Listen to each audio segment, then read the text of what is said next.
আমি আজকে আপনাদেরকে এমন এক জায়গায় নিয়ে যাব যেখানে গেলে আপনারা মন থেকে গেয়ে উঠবেন, এই পথ যদি না শেষ হয় তবে কেমন হতো তুমি বলো তো। প্রকৃতির মাঝে নিজেকে বিলিয়ে দিতে মন চাইবে। আসসালামু আলাইকুম ভিউয়ার্স, আমি ফাতেমা আজকে আপনাদের জন্য নতুন আরেকটি ব্লগ ভিডিও নিয়ে হাজির হয়েছি। আমার আজকের গন্তব্য বাংলাদেশের সবথেকে বড় কৃষি ফার্ম দত্তনগর।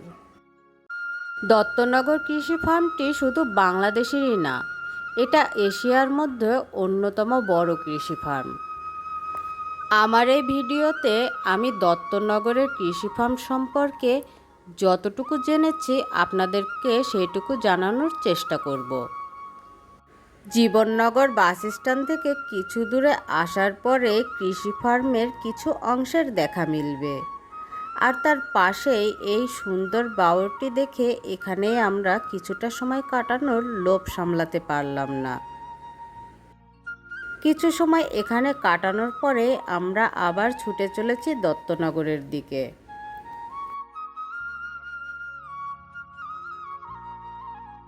আমরা প্রায় দত্তনগর কৃষি ফার্মের কাছে চলে এসেছি। ডান দিকে মোড় নিলেই কৃষি ফার্মের শুরু। রাস্তার দুপাশ দিয়ে সারি সারি পাম গাছ দাঁড়িয়ে আছে, এ যেন চক্ষু শীতলকারী দৃশ্য। এ চোখ যেন সরতেই চায় না। এখান থেকেই কৃষি খামারের এরিয়া শুরু। আমরা এখানে কিছুটা সময় কাটিয়ে মেন রাস্তা ধরে আমরা অন্য রাস্তা দিয়ে কৃষি খামারে ঢুকবো। রাস্তার দুই পাশে যে জমিগুলো দেখা যাচ্ছে সবই কৃষি খামারের অন্তর্ভুক্ত। আসুন আমরা এখন দত্তনগর কৃষি খামার সম্পর্কে কিছু তথ্য জেনে নেই। দত্তনগর কৃষি খামার চুয়াডাঙ্গা জেলার জীবননগর উপজেলার আংশিক ও ঝিনাইদহের মহেশপুর উপজেলায় বিশাল আয়তন নিয়ে অবস্থিত দত্তনগরের হেমেন্দ্রনাথ দত্তের একটি সবজি খামার। দত্তনগরের এই কৃষি খামার এশিয়ার বৃহৎ কৃষি খামারগুলোর একটি। 1940 সালে হেমেন্দ্রনাথ দত্ত প্রায় 3000 একর জমি নিয়ে কৃষি খামারের কাজ শুরু করেন। দত্তনগরে বিশাল খামারের আওতায় 5টি ফার্ম আছে। সেগুলো হচ্ছে গোকুলনগর, পাথিলা, মথুরা, কারিঞ্চা এবং কুশডাঙ্গা। 1947 সালে ভারত বিভাগের পর হেমেন্দ্রনাথ দত্ত খামার ছেড়ে কলকাতায় চলে যান। 1948 সালে তৎকালীন পাকিস্তান সরকার দত্তনগর খামার অধিগ্রহণ করে কৃষি বিভাগের উপর দায়িত্ব অর্পণ করে। 1962 সালে ফার্মের যাবতীয় সম্পত্তি কৃষি উন্নয়ন কর্পোরেশনের কাছে হস্তান্তর করা হয়। আমরা এখন যে জায়গাটিতে দাঁড়িয়ে আছি এটি কুশডাঙ্গার বটতলা।